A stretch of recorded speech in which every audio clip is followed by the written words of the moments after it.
بسم اللہ الرحمن الرحیم۔ السلام علیکم پیارے دوستو، آج کی اس ویڈیو میں ہم آپ کو ایک ایسا دردناک واقعہ بتانے والے ہیں جسے سن کر آپ کی آنکھیں بھر آئے گی۔ دوستو، یہ واقعہ ایک نیک عورت کا ہے۔ حضرت جعفر بن صادق رحمۃ اللہ تعالی علیہ فرماتے ہیں کہ بنی اسرائیل کا ایک آدمی سفر پر جانے لگا۔ اپنے بھائی سے وعدہ لیا کہ تم میری بیوی کی خدمت اور دیکھ بھال کرو گے، تو اس کے بھائی نے مان لیا اور یقین کراتے ہوئے کہا، بھائی جان آپ بے فکر ہو جائیے اور آپ سفر پر جائیے، آپ کو کسی طرح کی کوئی شکایت نہیں ملے گی، میں ہر طرح سے آپ کی بیوی کا خیال رکھوں گا۔ تو دوستو، وہ شخص اطمینان ہو کر سفر پر نکل گیا اور اس کے بھائی نے اپنی بھابھی کے ساتھ رہنا شروع کر دیا۔ لیکن عورت کی خوبصورتی نے اس کا دھیان اس طرح کھینچا کہ وہ آدمی اپنی ہی بھابھی پر عاشق ہو گیا اور اپنے بھائی سے کیے ہوئے وعدے کو توڑ کر اس کی بیوی کو اپنے ارادے بتاتے ہوئے زنا کی دعوت دی۔ وہ عورت پاک صاف دامن والی عورت تھی، اس نے انکار کر دیا، لیکن جب وہ بدبخت دیور اپنی کوششوں میں ناکام ہونے لگا تو دھمکی دیتے ہوئے کہا کہ اگر تم نے میری بات نہ مانی تو میں تمہیں قتل کر دوں گا۔ عورت نے کہا، اللہ کی قسم، میں تمہاری اس زنا کی دعوت کو کبھی قبول نہیں کروں گی، چاہے تم لاکھ کوششیں کر لو۔ خیر دوستو، اس پاک دامن عورت کے اس انداز کو دیکھ کر وہ شخص خاموش ہو گیا۔ لیکن جب اس کا بھائی سفر سے واپس آیا تو وہ کہنے لگا، میرے بھائی جانتے ہو تمہاری بیوی نے تمہارے جانے کے بعد میں کیا کیا ہے؟ سنو، وہ مجھے بدکاری زناکاری کی دعوت دیا کرتی تھی۔ توبہ توبہ، وہ تو بڑی بدچلن ہے، اس نے تمہارے جانے کے بعد نہ جانے کیا کیا کیا ہے۔ بھائی کی یہ باتیں سن کر اسے بہت غصہ آیا۔ اس نے کہا، جانتے ہو تم کیا کہہ رہے ہو؟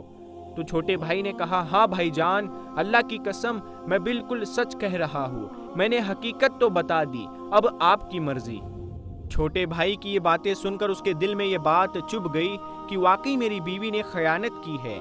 غم اور غصے کی وجہ سے اس نے اپنی بیوی کے ساتھ بات چیت کرنا بالکل بند کر دیا۔ آخرکار ایک رات موقع دیکھ کر اپنی پاک دامن بیوی کو تلوار سے لگاتار وار کر کے بہت زخمی کر دیا، اور جب اس کو یقین ہو گیا کہ اب یہ مر چکی ہے تو وہ وہاں سے بھاگ گیا۔ اللہ کی قدرت دیکھے کہ اتنا زخمی ہونے کے باوجود وہ نیک عورت ابھی بھی زندہ تھی۔ وہ گرتی پڑتی اللہ کی عبادت خانے کی قریب پہنچی۔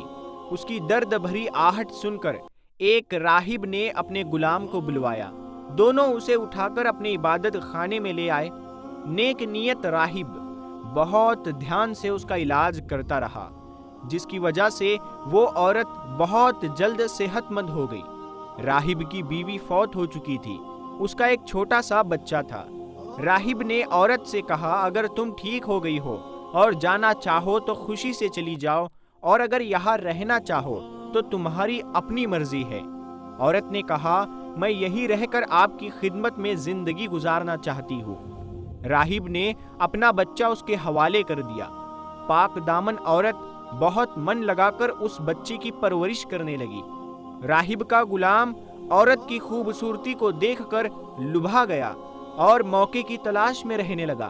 ایک دن اس نے اپنی بری نیت کے بارے میں بتاتے ہوئے اس پاک دامن عورت کو بدکاری زناکاری کی طرف بلایا اور اس سے کہنے لگا کہ میری بات مان لے اور میری خواہش پوری کر دے، ورنہ میں تجھے قتل کر دوں گا۔ اللہ سے ڈرنے والی وہ عورت نے کہا، میں ہرگز تیری بات نہیں مانوں گی، تجھے جو کرنا ہے میرے ساتھ کر لے، تو مجھے قتل کرنا چاہتا ہے تو کر دے، لیکن میں تیری بات ہرگز نہیں مانوں گی۔ وہ بدکار غلام اپنی ناکامی پر ماتم کرتا ہوا دل میں دشمنی لیے وہاں سے چلا گیا، اور جب رات ہوئی تو وہ غلام اس عورت کے پاس آیا تو بچہ اس کی گود میں رو رہا تھا، وہ اسے بہلا رہی تھی۔ ظالم غلام نے تیز چھری سے بچے کا گلا کاٹ دیا اور کچھ ہی دیر میں اس نے تڑپ تڑپ کر جان دے دی۔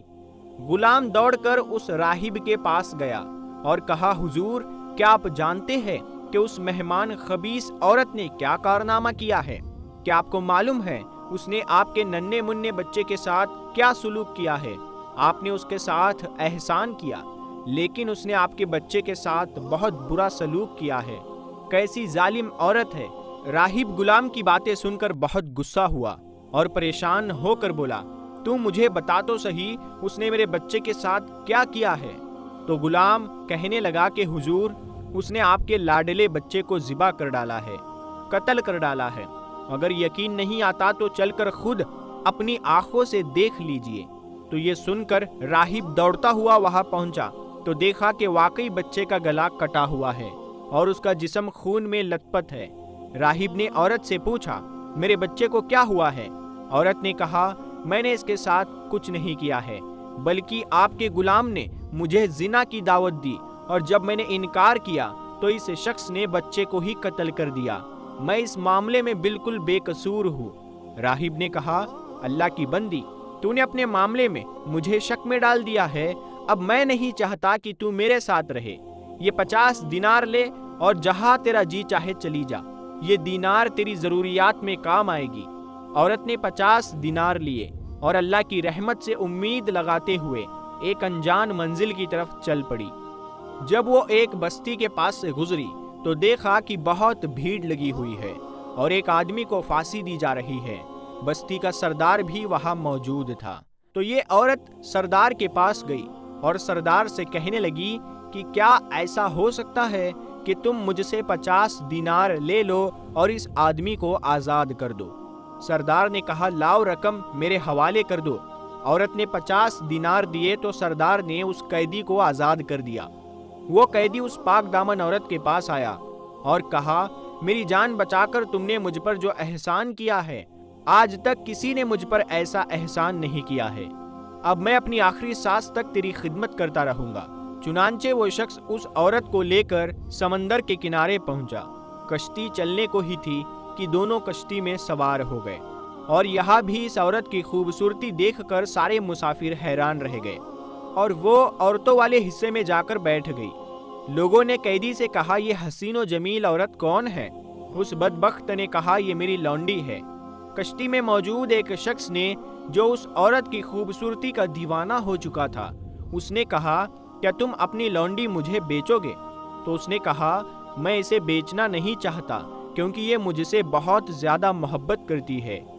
جب اسے معلوم ہوگا کہ میں نے اسے بیچ دیا ہے تو اسے میری طرف سے بہت تکلیف پہنچے گی۔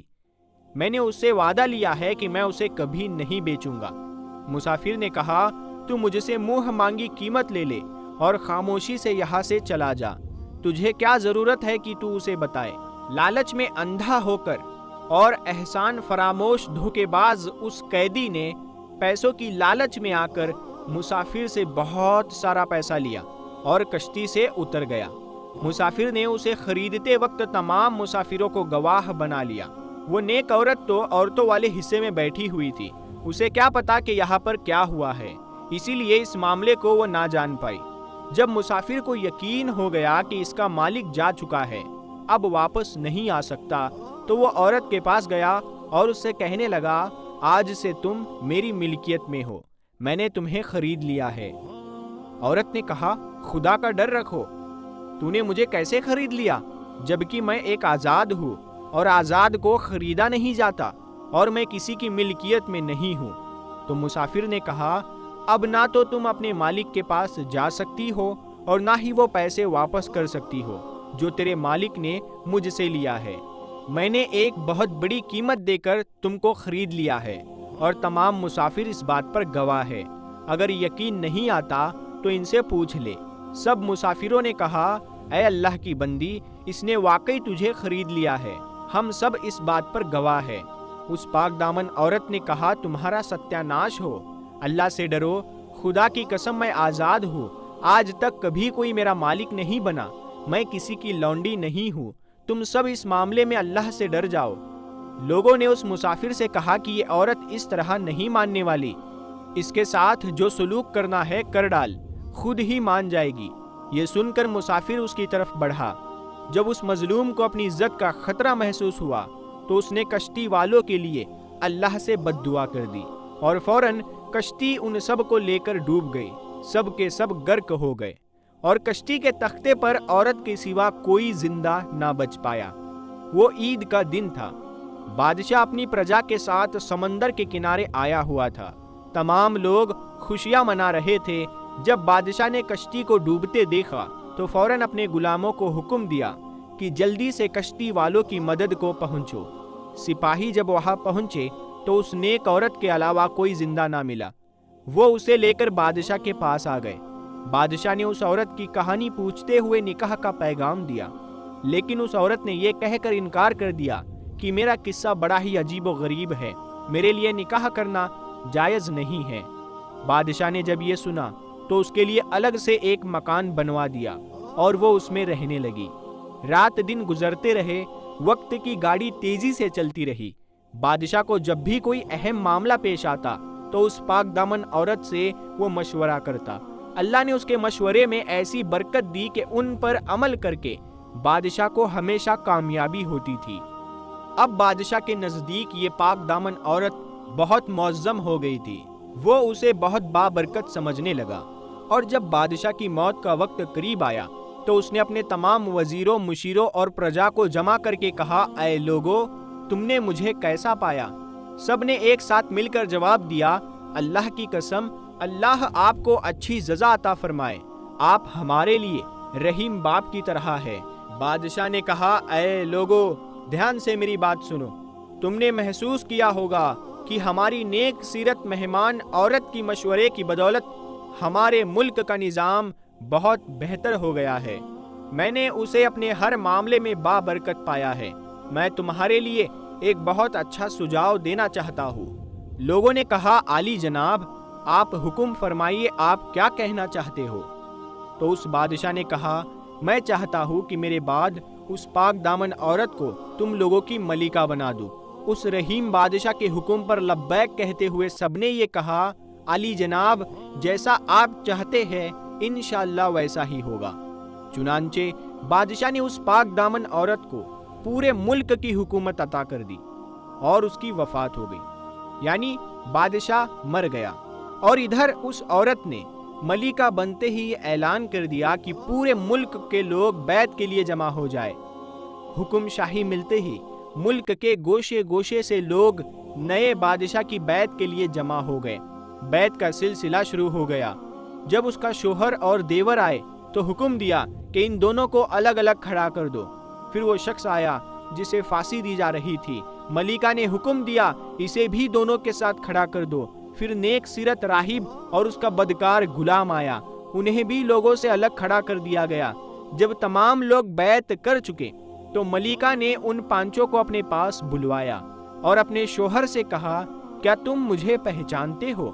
لیکن وہ شوہر اس عورت کو نہیں پہچان سکا کہ وہ اس کی بیوی ہے۔ اس نے کہا، اللہ کی قسم، آپ ہماری ملکہ ہے۔ لیکن عورت نے جواب دیا، میں تمہاری بیوی ہوں، بیوی تھی اور آج بھی بیوی ہوں۔ سنو، تمہارے بد کردار بھائی نے میرے ساتھ کیا برا سلوک کیا تھا۔ یہ کہہ کر سارا واقعہ اسے بتایا اور کہا، اللہ خوب جانتا ہے کہ تم سے جدا ہونے سے لے کر آج تک مجھے کسی مرد نے چھوا تک نہیں، آج بھی پاک دامن اور محفوظ ہو۔ پھر اس نے اپنے دیور کو بلا کر پھانسی کا حکم دے دیا۔ پھر راہب سے کہا، اگر آپ کی کوئی حاجت ہو تو بتائیے، میں وہی عورت ہوں جو آپ کے پاس زخمی حالت میں آئی تھی۔ آپ کے بیٹے کو آپ کے اس ظالم غلام نے قتل کیا تھا۔ پھر غلام کو بلوا کر اسے بھی قتل کروا دیا گیا۔ اب اس آدمی کی باری تھی جسے پھانسی دی جا رہی تھی اور جس نے اس کو بیچا تھا۔ جب وہ آیا تو اسے بھی قتل کر دیا گیا اور اس کی لاش چوراہے پر لٹکا دی گئی، اور یوں وہ اپنے انجام بد کو پہنچ گیا۔ تو پیارے دوستو، اس عورت نے اس طرح اپنی عزت کی حفاظت کی اور اپنے پہلے والے شوہر کے ساتھ رہنے لگی۔ پیارے دوستو، بے شک اللہ انصاف کرنے والا ہے۔ پیارے دوستو، سچ میں اگر آپ حق اور سچ کے ساتھی ہیں، اگر آپ حق اور سچ کے راستے پر ہیں اور لوگ آپ کو پریشان کرتے ہیں، آپ ہمیشہ مصیبت میں رہتے ہیں، لوگ آپ سے حسد جلن کرتے رہتے ہیں، لیکن پھر بھی آپ حق اور سچ کے راستے پر ہیں، تو یقین مانیے آخر میں آپ ہی کی جیت ہونے والی ہے، کیونکہ اللہ تعالیٰ ایسے لوگوں کو اپنا دوست رکھتا ہے جو حق اور سچ کے راستے پر ہوتے ہیں۔ اور یاد رکھنا کسی عورت پر، کسی نیک عورت پر تہمت نہیں لگانی چاہیے، کیونکہ یہ بہت بڑا گناہ ہے۔ اگر آپ کو حقیقت کا نہیں پتا ہے تو آپ سنی سنائی باتوں پر یقین نہیں کر سکتے، ان باتوں کو آپ یقین نہ مانیں۔ اگر آپ نے کسی عورت کے بارے میں، کسی نیک عورت کے بارے میں کچھ سنا ہے، کسی نے آپ کو آ کر بتایا ہے، تو آپ اسے وہی روک دے، اس بات کو آگے نہ پہنچائے، کیونکہ آپ کو نہیں پتا کہ کہنے والا واقعی میں سچ کہہ رہا ہے یا نہیں۔ اسی لیے کسی بھی عورت پر تہمت نہیں لگانی چاہیے، اپنا یہ خیال نہیں بنانا چاہیے کہ وہ فلاں شخص، وہ فلاں عورت ایسی ہے ویسی ہے۔ تو یاد رکھے، تہمت کسی پر بھی نہیں لگانی چاہیے۔ تو اللہ پاک کہنے سننے سے زیادہ عمل کرنے کی توفیق عطا فرمائے، آمین یا رب العالمین۔ پیارے دوستو، اگر آپ کو یہ واقعہ پسند آیا ہے تو آپ اس واقعے کو، اس کہانی کو، اس سبق آموز کہانی کو اپنے دوستوں میں ضرور شیئر کریں۔ ہم ملتے ہیں آپ کو ایک اگلی ویڈیو میں، تب تک کے لیے السلام علیکم، اللہ حافظ۔